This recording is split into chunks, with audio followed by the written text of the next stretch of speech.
Welcome back dears. പ്രിസർവേറ്റീവ്സോ artificial കളറുകളോ ഒന്നും ചേർക്കാത്ത വായിലിട്ടാൽ അലിഞ്ഞു പോകുന്നൊരു ഹൽവ ഉണ്ടാക്കിയാലോ?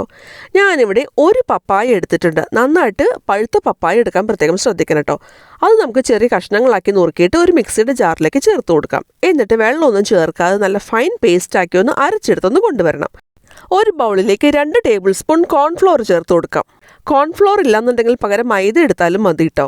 അതിലേക്ക് നമുക്കൊരു 1/4 കപ്പ് പാൽ കൂടി ചേർത്ത് കൊടുക്കാം. എന്നിട്ട് കട്ടയൊന്നും കെട്ടാതെ നന്നായിട്ടൊന്ന് മിക്സ് ചെയ്തെടുക്കാം. ഞാനിപ്പോൾ മൈദയാണ് എടുത്തിട്ടുള്ളത്, എൻ്റെ കയ്യിൽ കോൺഫ്ലോർ ഉണ്ടായിരുന്നില്ല. ഇപ്പോൾ ഇത് കട്ടയൊന്നും കെട്ടാതെ നമ്മളൊന്ന് മിക്സ് ചെയ്തെടുത്തിട്ടുണ്ട്. ഇത് നമുക്കൊരു സൈഡിലേക്ക് ഒന്ന് മാറ്റി വയ്ക്കാം. ഇനി നമ്മൾ ഏത് പാത്രത്തിലാണോ ഹൽവ സെറ്റ് ചെയ്തത് ആ ഒരു ടിന്നിൽ കുറച്ച് നെയ്യ് തടവിയിട്ട് നമുക്കൊരു സൈഡിലേക്ക് ഒന്ന് മാറ്റി വയ്ക്കണം. ഞാനിപ്പോൾ ഒരു കേക്ക് ടിന്നാണ് എടുത്തിട്ടുള്ളത്. ഇനി ഒരു പാനിലേക്ക് 1 ടീസ്പൂൺ നെയ്യ് ചേർത്ത് കൊടുക്കാം. അതൊന്ന് ചൂടായിട്ട് വന്നു കഴിഞ്ഞാൽ അതിലേക്ക് നമ്മൾ അരച്ച് വെച്ചിട്ടുള്ള പപ്പായ പൾപ്പ് ചേർത്ത് കൊടുക്കാം. നമ്മൾ വെള്ളമൊന്നും ചേർക്കാതെ നൈസായിട്ട് അരച്ചെടുത്തിട്ടുള്ള പൾപ്പാണ് ചേർത്ത് കൊടുത്തിട്ടുള്ളത്.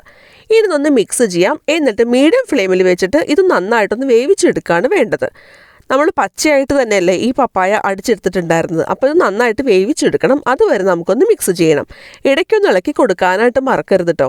ഇത് കുറച്ച് കഴിയുമ്പോൾ കട്ടിയായിട്ട് വരും. അപ്പോൾ കൈ എടുക്കാതെ ഇളക്കി കൊടുക്കാനും മറക്കരുത്. ഇത് അടിയിൽ പിടിക്കാതിരിക്കാനായിട്ട് പ്രത്യേകം ശ്രദ്ധിക്കണം.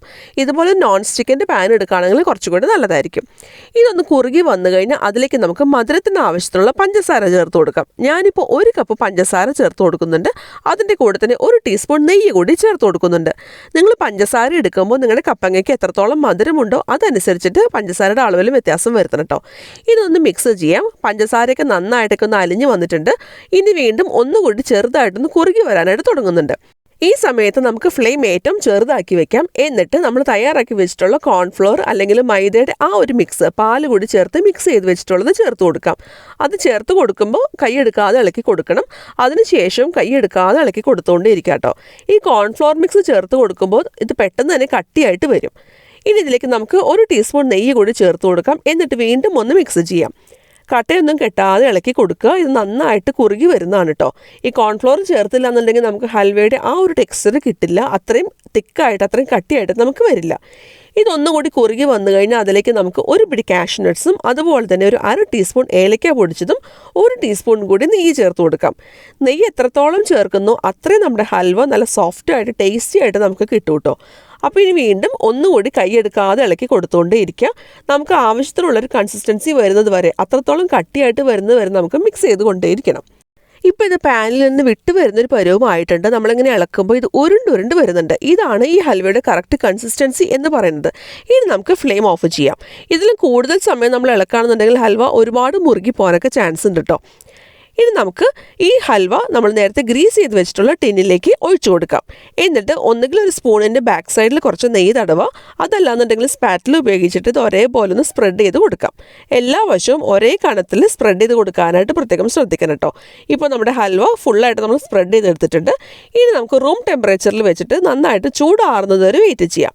ഏകദേശം 1 മുതൽ 2 മണിക്കൂർ വരെ നമുക്ക് വെയിറ്റ് ചെയ്യേണ്ടി വരും കേട്ടോ. ഇപ്പോൾ നമ്മുടെ ഹൽവ ഫുള്ളായിട്ട് സെറ്റായിട്ട് വന്നിട്ടുണ്ട്. ഇനി നമുക്കിതുപോലെ കൈ വെച്ചൊന്ന് തിക്കി കൊടുത്തു കഴിഞ്ഞാൽ തന്നെ ഹൽവ ഈ പാത്രത്തിൽ നിന്ന് വിട്ട് വരുന്നത് കാണാം. എന്നാലും വേണമെന്നുണ്ടെങ്കിൽ കത്തി ഉപയോഗിച്ചിട്ട് സൈഡ്സൊക്കെ നമുക്കൊന്ന് തിക്കി കൊടുക്കാം. ഇനി നമുക്കിത് ഡീമോൾഡ് ചെയ്തെടുക്കുകയാണ് വേണ്ടത്. ഈ ടിന്നിൻ്റെ മീതെ നമുക്കൊരു പ്ലേറ്റ് വെച്ച് കൊടുക്കാം. എന്നിട്ട് ഇതൊന്ന് തിരിച്ചിട്ട് കൊടുക്കാം. നമ്മൾ ഓൾറെഡി ഈ ടിന്നിൽ നെയ്യ് തടവിയിട്ടുണ്ടായിരുന്നു. അതുകൊണ്ട് തന്നെ പാത്രത്തിൻ്റെ അടിയിലൊന്നും ഒട്ടും തന്നെ ഹൽവ ഒട്ടിപ്പിടിക്കില്ല കേട്ടോ. നല്ല നീറ്റായിട്ട് നമുക്ക് ഹൽവ കിട്ടും.